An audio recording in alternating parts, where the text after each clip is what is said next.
Kicked out as a teen for false rumors spread by my brother. Years later, parents see my success and demand money after they abandon me. I am a 28-year-old female with a twin brother. Growing up, my twin brother and I experienced very different treatment from our parents. My parents genuinely seemed convinced for some reason that my brother was destined for greatness, while I was the so-called black sheep. Just because I was more interested in playing sports or making new friends than studying, they constantly compared us, which was demoralizing and bruised my self-esteem from a young age. As a child, I had to watch my brother have extravagant parties on our birthday with his friends. While I was treated like an afterthought, he often had sleepovers with his friends while I was never even allowed to bring my friends back to our place. To be honest, I loathed every minute of my childhood. The only person in the family who seemed to care about me was my grandmother. When she visited us, she always brought me my favorite chocolates and occasionally slipped a few dollars to me so that I could treat myself later. As the years passed, this blatant favoritism for my twin brother gradually transformed into emotional abuse. Directed at me, my parents would openly mock my grades and bell my hobbies. It felt as though no matter how much I tried, I could never meet their expectations of being the perfect child. Although I was good at sports, they barred me from participating in extracurricular activities, as they wanted me to concentrate only on studies, just like my brother. It was frustrating, and I felt helpless as a child. Later in my sophomore year, I got grounded yet again, and this time, the crime having Snapchat on my phone. I had done absolutely nothing wrong, except like all teenagers at my age, I had downloaded this app to stay connected with my friends. However, according to my parents, this was a huge crime and a breach of their trust, as they had forbidden me from communicating with my friends. They went batshit crazy on me and threw all my stuff around the room. They then took the doors of my hinges and told me that I would have no privacy as long as I lived under their roof, watching my parents abuse me this way. My twin brother, instead of supporting me, made my life worse. The toxic environment created by our parents' unjust actions allowed him to exploit the situation to his advantage. He adopted a pattern of lying about me, falsely accusing me of things I never did so that he could get away with everything. If he stole something, he'd effortlessly shift the blame to me, and my parents, already inclined to believe the worst about me, readily accepted his lies. He would demean me in front of my friends at school and would make fun of my appearance. Despite this, I had a wide circle of friends at school because I was approachable and open to making connections. My twin, however, struggled socially, and he started to resent that I could talk to people while he, as an introvert, felt awkward. This jealousy reached a boiling point during our 14th birthday party when no one showed up for him on his birthday. I have no idea why his friends did that to him, but in stark contrast, my friends took me out for ice cream, and I had an overall wonderful day. This infuriated my brother further. To take revenge, my brother began to spread false rumors at school about me, where he would portray me as a spoiled brat. He would falsely tell everyone that I was allegedly physically abusing him at home, since our parents loved him more. Unbeknownst to me, he took things to a disturbing level. To fabricate evidence, he would punch himself, purposefully inflicting injuries like a black eye or bruised shoulder. The next day, he would confidently walk into school, displaying the self-inflicted injuries as proof of my supposed violence, and make up stories. Whenever our parents questioned him about the injuries, he would lie, saying that it was due to innocent activities like playing football with his friends. The lies in his alleged black eyes started to gain traction, and people began to believe his distorted version of events. It wasn't long before whispers started circulating, and even my friends began to look at me with suspicion. At first, I noticed subtle changes. Friends who once chatted with me in the hallways suddenly became distant.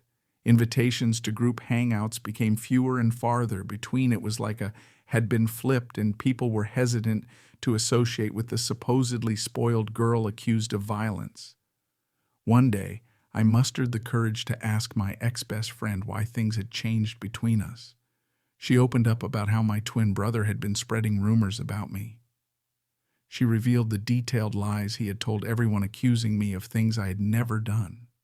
I was shocked to hear her words. The feeling was a mix of disbelief and betrayal, as if the ground beneath me had given way. My brother, someone I grew up with, was spreading lies about me, accusing me of things I would never even dream of doing. It was a betrayal that cut deep, leaving me with a knot in my stomach and a heavy heart. I confronted my brother the day after our school, but he chose to ignore me. I begged him to stop lying about me, but he smirked at me and told me that I deserved to rot alone. I was at a loss for words because his lies and behavior were starting to scare me. I wanted to talk to my parents, but I was afraid that they would believe my brother over me. The isolation stung, especially because I had always been open to making friends. It felt like my brother's jealousy-fueled lives were tearing down the connections I had built over the years. Teachers, too, began to catch wind of the rumors. It was a surreal experience, as if I were living in a parallel reality, where my true self was overshadowed by the malicious story spun by my own twin. The lies had grown beyond mere teenage gossip. They were now shaping how people truly perceive me. The nasty rumor quickly reached my principal's ears, and then my worst nightmare came true. The principal immediately called me and my brother into his room, as well as our parents, so we could discuss these alleged rumors. I sat there heart pounding as the principal demanded the truth. I hoped my brother would finally come clean, but instead said he doubled down on the lies. He straight up told the principal that, yeah, the rumors were true, and painted me as this bully who went around beating him up when our parents weren't around. I couldn't believe it. Shock washed over me as my brother continued spinning this twisted story about how I was angry at him for getting more love from our parents. It was all a bunch of lies, but he stuck to his story. Like glue, my mom began to cry, hearing my brother's story, holding on to my brother like he was some kind of hero. My dad tried to comfort my brother, telling him that it was brave for him to speak up and that he was not going to make sure that nothing would ever happen to him. After that day, I tried to defend myself, pleading with the principal that it was all made up. I felt like I was drowning in a sea of accusations, desperately trying to swim to the surface, but my brother kept at it, insisting that I was this angry, violent person, taking out my frustrations on him every day. My mom's tears kept coming as she held on to my brother, giving me accusing looks. It was like fighting against a wall of belief in my brother's made-up story. My principal reprimanded me strongly, saying the school didn't tolerate bullying, and these were grounds to suspend me. I pleaded with him not to suspend me, but he shook his head, saying he couldn't just let it slide. I begged him, tears streaming down my face, trying to tell him that I didn't do anything to my brother. The principal firmly told me that I would be suspended for 10 days so that others see this as an example to never bully anyone. It hit me hard, and I started crying even more, practically begging him to reconsider. My parents, angry and embarrassed by the whole situation, dragged me out of the principal's office.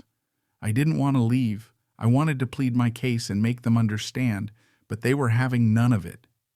We left the school, my heart heavy with frustration and humiliation. When we got home, things took a drastic turn.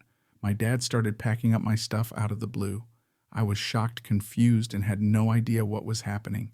My mom asked him what he was doing, but he just shouted that he couldn't let me live in the same house as my brother anymore. I was crying practically on my knees and pleaded with my brother to tell them the truth, but he stayed cold, unmoved by my emotions. My dad continued packing my things and then threw the suitcase into our foyer. I clung to my dad's leg, still begging him not to throw me out. It was like a nightmare unfolding. He told me that a bully like me didn't deserve to live in his house, and that he would ask his mother, my grandmother, to come and pick me up if she wanted to do that. It felt like the world had crumbled beneath me. I stood there in shock, surrounded by my belongings scattered in the foyer, kicked out of my own home. Eventually, my grandmother did show up. She gathered all my things and helped me place them in the car, helping me into the passenger seat. She made sure I had my seatbelt on before walking towards my parents' front door. She rang the doorbell, and when my dad opened the door, she started to yell at him for treating me this way. With stern determination, she warned him that if he ever approached me or tried to contact me again, she wouldn't hesitate to involve the police or the CPS, since what he had done to a child like me could potentially wind up with him in jail. My mother, attempting to deflect blame, told her that it was my fault, however. My grandmother wasn't having any of it. She stood her ground, defending me, emphasizing that I was just a child who didn't deserve to be treated in such a heartless manner. That was the first time in my life I felt how powerful my grandmother was. She didn't cower down to my parents, and unlike what they believed, she trusted me. Eventually, we drove away, leaving behind my home, the only place I had ever grown up in. I can't even begin to put into words how indescribable the pain I felt during that time. I remember just crying on the bed and not eating anything despite how much my grandmother urged me to.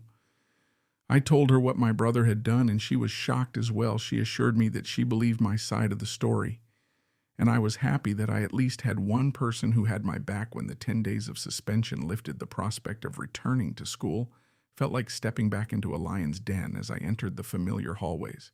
The faces of my classmates spoke volumes, judgment whispers, and sidelong glances. The weight of the false accusations continued to linger in the air. Meanwhile, my brother blatantly ignored me and acted like I didn't exist.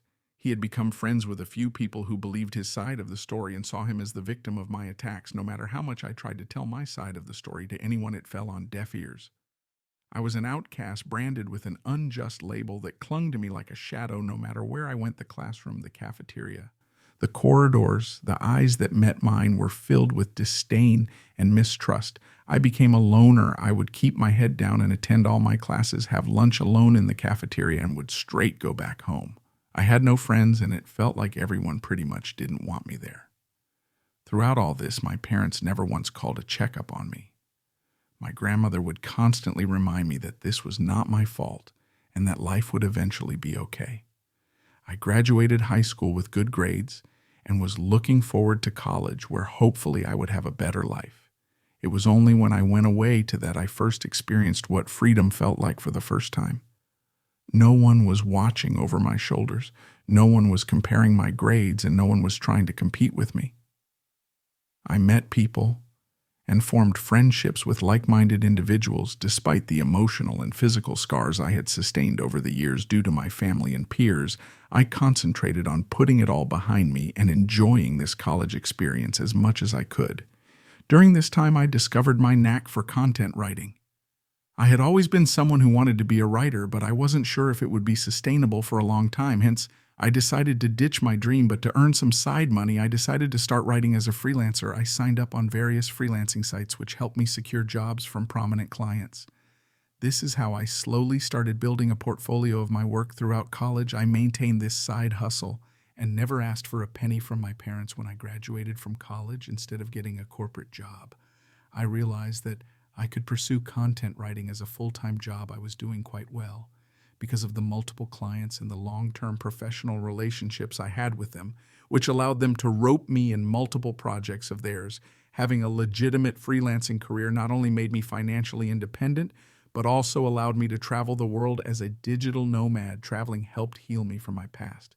Even though it was definitely not easy, I saved up as much as I could and took a chance on myself. Over the years, I have seen so much of the world, and yet I have so much of it left to see. The only person who I considered my family throughout all this was my grandmother, and I absolutely adored her. She was very sad when I moved out, but she understood that I needed to be independent on my own. Despite my hectic schedule, I would make it a point to be there for her whenever I could. I would visit her on the weekends, often sharing meals together or simply sitting on the porch engrossed in conversations that ranged from childhood tales to more recent happenings. On weekends, I would dedicate entire afternoons to helping her with household chores or accompanying her to the local park for a leisurely walk. Recently, I got done with one of the most important projects of my career. I can't mention the brand, but I was extremely lucky to write blogs and product descriptions for them after the project was done.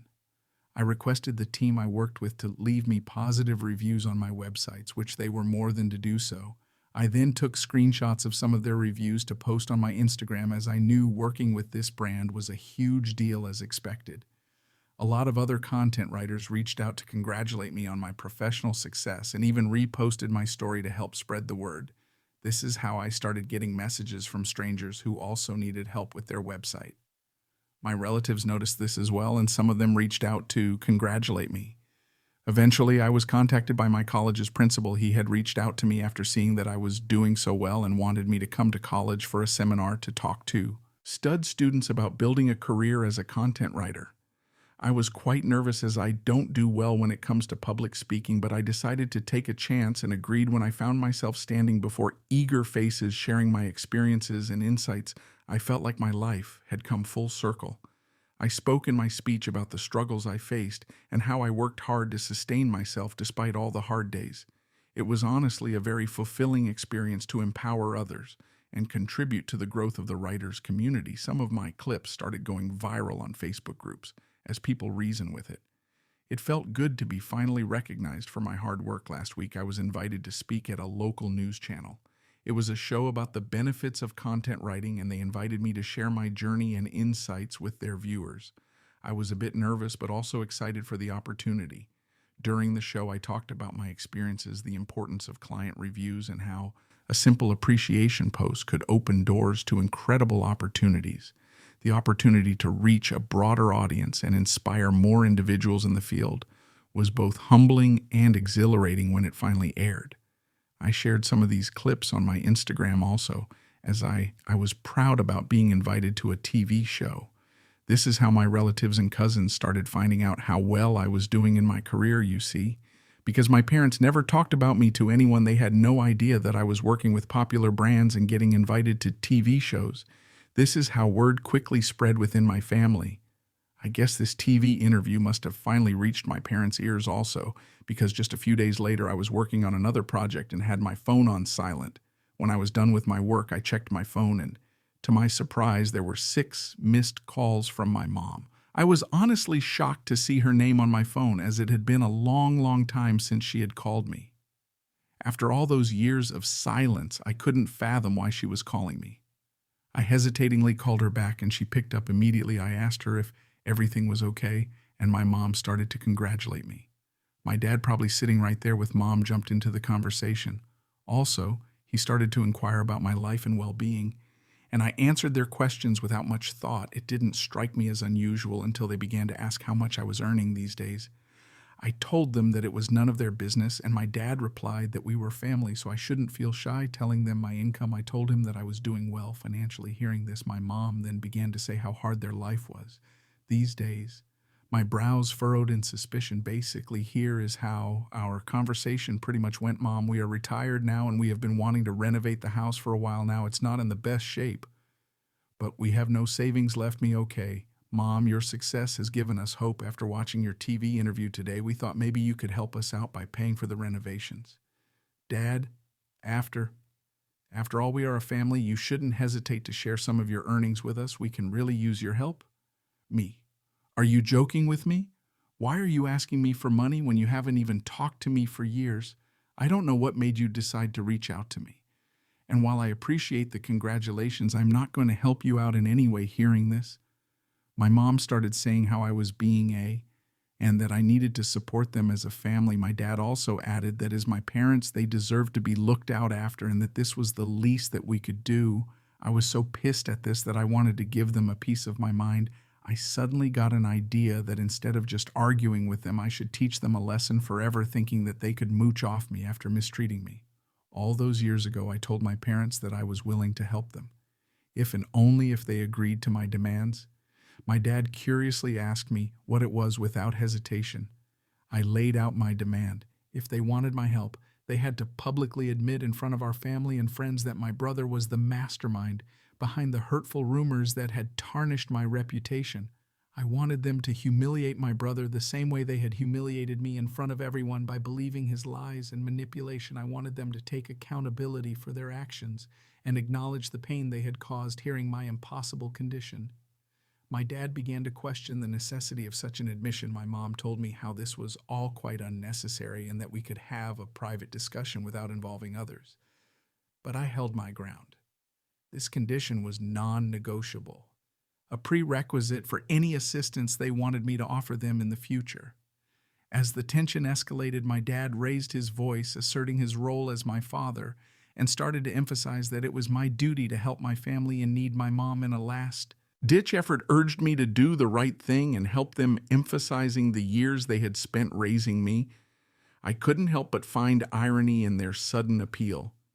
I reminded them of the past, of the fact that they had kicked me out, and it was my grandmother who had raised me, not them. They started to get more and more agitated, but I told them firmly that if they wanted to establish contact with me and seek my financial assistance from now on, then the truth needed to be acknowledged publicly, and my brother needed to face consequences for his actions. Since this conversation, my parents have been trying to incessantly call me, but I'm ignoring their calls.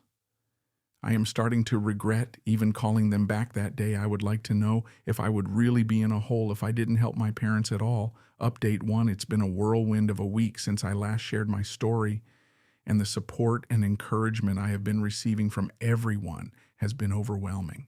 It's heartening to know that I'm not alone during this time. I am glad that everyone agrees that I should not engage with my parents or even consider helping them out after what they put me through. The reason I even gave them such a condition was because I knew it was pretty much impossible for them to do it.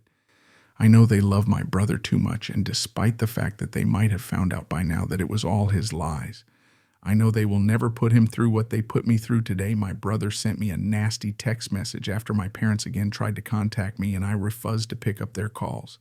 This is what he wrote. Hey sis, it's been a long time since I saw you, and I can tell you that every day without you in my life has been great. I heard that mom and dad reached out to you and you gave them a crazy ultimatum. They're never going to go through with it. You know that, right? They clearly never loved you, and they will never do anything to hurt me. I admit that I did lie about you 15 years ago, but it's been a long time since then, so stop being so selfish and try to move on from the past. You are unmarried and childless anyway. So why do you not want to help them out by paying for their repairs and renovations around the house? Do the right thing and be a better daughter. Seeing the message felt like a stab to my chest. The audacity to dismiss the struggles I had faced and the conditions I had set spoke volumes about his lack of empathy. The attempt to guilt-trip me by emphasizing my unmarried and childless status added another layer of insensitivity. His insinuation that I should prioritize their needs over my own well-being was not only offensive but also highlighted how little he thought of me, fueled by frustration and a strong desire for justice. I decided it was time to take matters into my own hands and reveal the truth that had been hidden for too long. I sat down to write an email to my parents and close relatives, sharing the painful details of my childhood and the unfair treatment I had endured while growing up at my family house. In the email, I described the strict and oppressive environment I had under my parents' roof and how they treated me compared to my twin brother. The email also delved into the malicious and completely untrue rumor my brother had spread about me in school, which had led to severe consequences and affected my reputation. I wrote how my parents had kicked me out to the curb, and had it not been my grandmother, I might have been dead in the streets by now. Towards the end, I asked everyone to read a message my brother had sent me. I attached a screenshot where he admitted to lying about me. It was a clear confession that I hoped would expose the lies that had persisted for too long.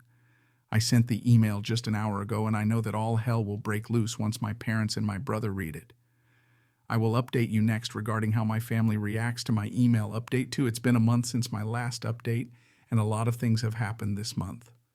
As you can imagine my family did erupt after receiving the email. My parents have received criticism from relatives who were previously unaware of the extent of the favoritism and emotional abuse. A lot of the family members reached out to me telling me that they had no idea about all this and apologized to me for not being there for me. My brother and my parents sent me a barrage of text messages that were starting to get more abusive and violent, so I decided to reach out to a lawyer who sent them a notice of cease and desist. It basically warned them to not contact me further, and if they did, they would have to face dire legal consequences. I guess this must have scarred them straight because they stopped contacting me. My grandmother thinks I have done the right thing by letting everyone know what happened and supports me 100%. She is the only person who matters to me, so I'm glad she is my backup. Update 3. It's been 2 months since my last update. I am happy to report that everything in my life is going well for now professionally. My content writing business has been flourishing. The invitations to speak at seminars and podcasts continue to roll in, solidifying my position as a respected figure in my line of work. I am as close to my grandmother as ever. I took a 1-week break from my work recently so I could spend some quality time with her. She is into gardening these days and educated me a lot about various flowers and herbs in her garden. The moments I spent with her, whether sharing meals, engaging in heartfelt conversations, or simply enjoying each other's company, are my favorite and cherished memories. My family has not contacted me after the letter they received from my lawyer, so I'm happy that they are staying away from me personally. I have started going to therapy, so hopefully I can work on healing myself. I think this will be the last update for now.